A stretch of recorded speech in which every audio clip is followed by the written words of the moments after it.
half built. The first floor is complete. And I'm starting the second floor by laying out the rooms, starting from the east wing and working my way west.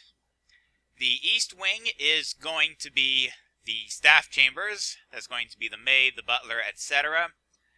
The north part of the west wing is going to be the royal suite, while the south part of the west wing is going to be the family room.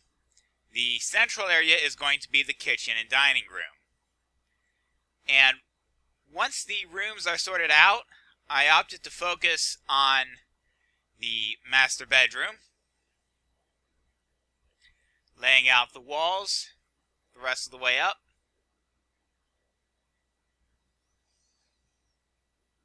And I'm building the walls on the second floor to the same height as the walls on the first floor. So I've got 5 blocks of walls, and then the ceiling. In the case of the first floor, the ceiling also served as the floor for the second floor, while on the second floor, the ceiling is, well, the ceiling. And having laid out the master bedroom, it's time to give it its ceiling before making my way over to the east wing and working on the staff bathroom.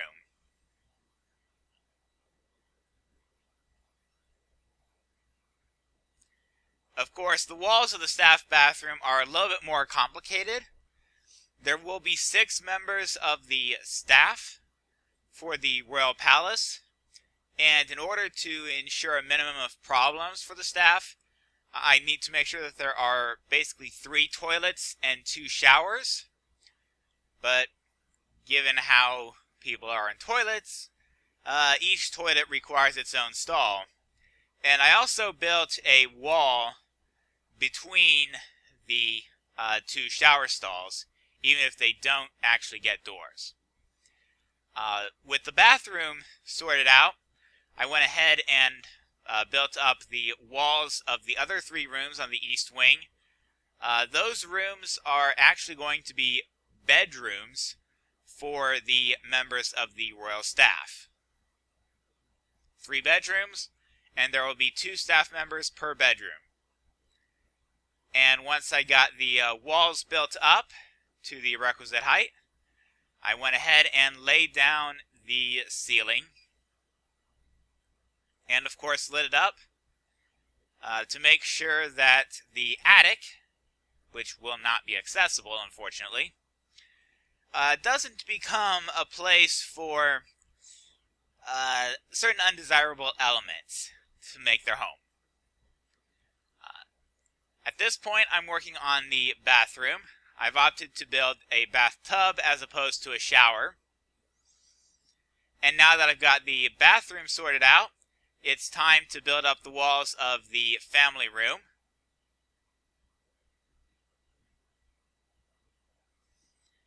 And once I get the family room sorted out, it's time to lay down the ceiling of the family room and the bathroom, and make my way over to the center area and lay out the walls for the kitchen and the dining room. Now, the wall between the kitchen and the dining room is going to be a bit simpler. It's not going to have any of the paper walls that I like to use in other parts of the palace. It's also only 1 block thick as opposed to 2, meaning that it's going to be the same material on both sides, but I don't have a problem with that. Plus, it ensures that I have maximum space in the dining room without sacrificing the usability of the kitchen. Now that I got the kitchen and dining room sorted out, it's time to build up the front walls. And from the front walls, it's on to the remainder of the ceiling. And with that, the second floor is complete. But before I lay down the formal roof, I opted to build a little roof over the front porch. Now, I did give some consideration to where I was building it. As it would turn out, however, it wasn't quite where I actually wanted it. But at any rate, with the porch roof sorted out, I started the process of building up the rest of the roof. And I started off with a relatively steep section near the bottom, and then shadowed it out a bit going the rest of the way up. Now, given the sheer amount of roof area, this was not a fast process.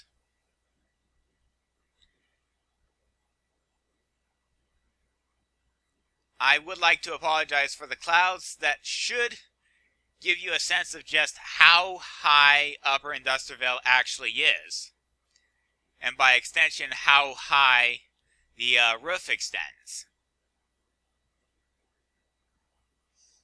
After sorting out a few layers of the roof on the west wing, and finding myself needing to grab more materials, I decided that the material that I had initially thought to use for the sidewalls of the attic, the material wasn't really what I wanted. So I opted to replace it with a different material, one a bit lighter in color, and one that I think at the end of the day works a lot better. And of course, after I get the walls redone, I built up the western roof a bit further, and I decided to work on the back section of the roof. Because I wanted to, well, I was initially thinking maybe build that roof all the way up towards the center, but I felt that would be a bit too high. It wasn't something that I felt would work all that well, so instead I decided to basically do a double sloped roof with a peak in the center, at least in the back. And after sorting out the back section on the western wing, I opted to do the back section of the eastern wing in much the same style. The back section of the eastern wing was a little bit quicker just because the eastern wing is a little bit shorter than the western wing. And once I figured out where the peak of the eastern wing roof was going to be, I built it up towards the front so that I could sort out the front wall. And from that, I could complete the actual eastern half of the eastern wing roof. And once I figured out where that eastern half of the eastern wing roof was going to go, I decided to build up my support columns a bit and start the process of building up the rest of the back section of the roof. Of course, I had to build up a little bit, the back section building up a bit further forward, and the result of the way I opted to build this roof was a bit of an angle, if you will. So we've basically got peaks going north-south at the back section of the east and west wings, but there's going to switch to a pitch on, or not a pitch, a peak that was running east-west over the central area, the central connector, rather. Having figured out where most of the rest of the roof was going to go, I decided to start the front portion of the roof nearest the front porch. And it was at this point that I realized that the roof over the porch itself was a little bit higher than I actually wanted it to be, because it came up to the point where it was almost indistinguishable from the roof of the main structure, which wasn't really what I wanted. Now, I built up the two slopes to their respective peaks, and then basically started building up the back section of the roof in order to meet the front, and this would in turn complete the roof once these two slopes actually met. Although I did have to build up, again, the support columns in the center in order to facilitate the meeting of the two slopes.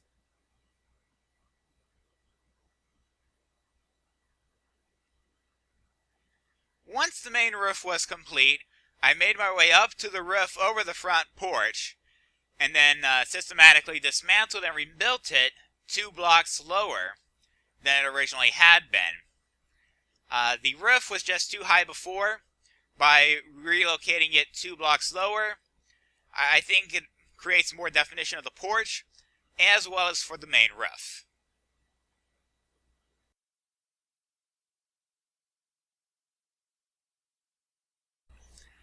Structurally speaking, the new royal palace is finished.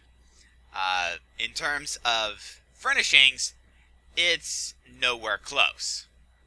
So I'm going to start,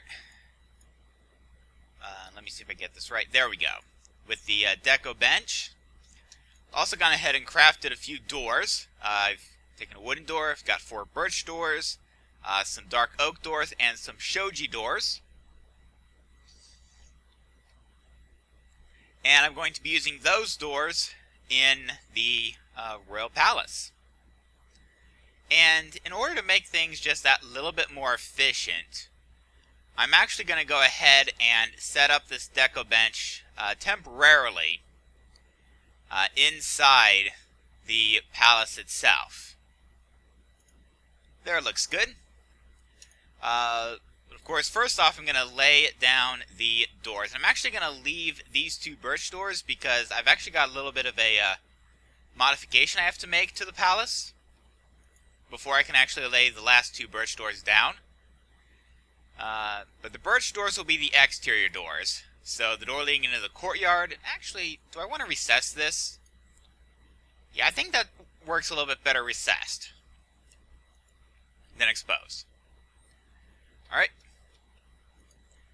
Next up is going to be the dark oak doors, and those will go into the restrooms, like so. One on that side. Let's see, the bath and change room over there, which is good. This can't be everything, can it? Alright. The staff bathroom. The toilet stalls. And one on the other side. Right, the master bathroom. There we go. I've got the 1 oak door, which I'm going to go ahead and put into the kitchen.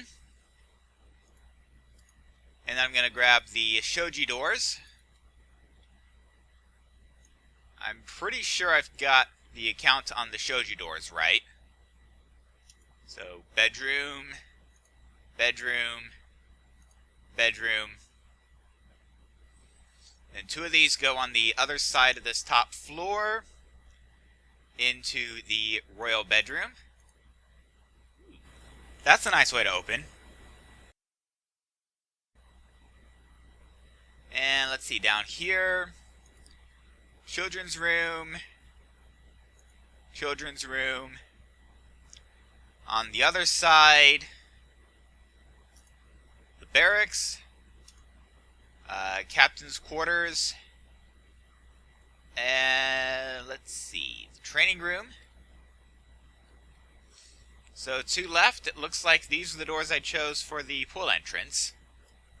I couldn't remember what exactly I had done there, but this is it. So there we go. Nice opening, and let's actually see how they open in the single case. Yeah. Well, there we go. That's not too bad. Yeah. And so that's all the doors sorted out, except for those 2 birch doors. And now I need to actually do some furnishings. I'm going to start with the deco bench, and I'm going to start by loading it up with a little bit of clay, some red, blue, and green dyes. That will allow me to make pretty much anything here. The royal palace is now not only complete, but also completely furnished. And allow me to go ahead and show you just what I've done inside. We begin right into the front door and into the throne room. And I've opted for a very, very simple furniture design. The thrones, obviously, for the king and the queen. Some lights, just to make sure that this throne room doesn't become a mob spawner. Yeah, very, very simple. Let's actually go over here to the west wing. This is the family wing. There are 2 children's bedrooms here. As you can see, we've got all sorts of kid stuff, some toys, a nice bed, that sort of stuff. Sort of things you'd expect out of a kid's bedroom. And much the same story over here. Slightly different color scheme. But other than that, pretty much the same.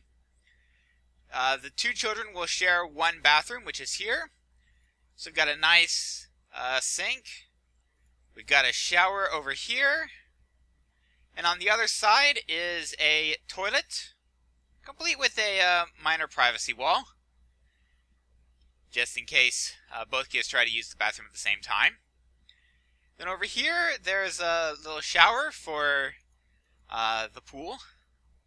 People going in and out of the pool. And then we actually get into the pool room itself. We've got some nice swimming. It's not the biggest pool, but it's modest. It's tolerable. And some nice places to sit and rest a bit between swimming sessions.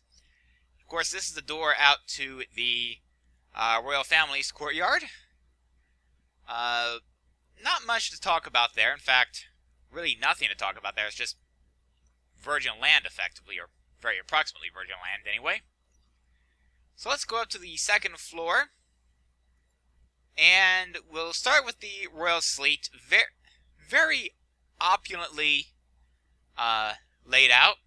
Nice grand piano, some chairs, wardrobe, and a big canopy bed, as well as a nice big vanity.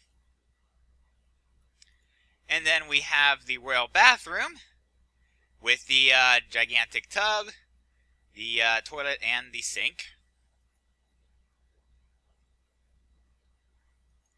And now that we're out of the royal suite, let's go into the family room. We've got a nice home theater setup with some chairs. Unfortunately, I couldn't seem to find any sort of sofa. So chairs in a row like that it will have to be. And some nice places for setting things down. A little phonograph here and there. And now we'll make our way over to the east wing. But first, let's head up the dining room. A nice place for a state or family dinner. We got some turkey and some bread on the table. And of course, we have to go into the kitchen where everything is made. We've got our oven. We've got the kitchen sink. We even got a nice little spice rack up there. And of course, what kitchen's complete without a toaster? So, now we're on to the east wing, and this is the staff wing. And I'm going to start here. This is a staff bedroom. Each staff bedroom has room for 2 staff members. And there are 3 of these. This room and this room in addition to the one you just saw. And then this room is the staff bathroom. A pair of sinks. Some toilet chambers. Okay, with a very high placement toilet paper. And of course a pair of showers. And with the staff area sorted out, let's go down to the lower level of the east wing. This is the Royal Guard sector. And we'll start with the captain's office and sleeping quarters. You can see we've got a nice little seating area for the soldiers as they wait to meet with the guard captain. We've got a desk for the guard captain and a bed and a wardrobe. The next room over is the guardsman's barracks. And as you can see, we've got enough room for 8 members of the guard, each having their own bed, of course. Next up is the bath and changing room. very similar in design to the children's bathroom, except that there's a crate where the sink was in the children's bathroom, and the sink has been moved over onto this wall next to the door. And finally, we have the training room, which is basically training records and some training dummies. And of course some lights. And there's also this area here. This is how the guards can get from the quarters up to the town wall, so that they can actually see what's going on and help in the defense of Industriville against any marauding mobs. And that concludes the Royal Palace. I just need to make my way over to the project board, which is a reasonable ways away in lower Industriville. So let's go past the magic research area, through the roundabout. Technically the other exit was a little bit shorter of a route, but this is a bit faster because it's got all paved roads. Yeah. And with that, we can now go ahead and say that the palace is replaced.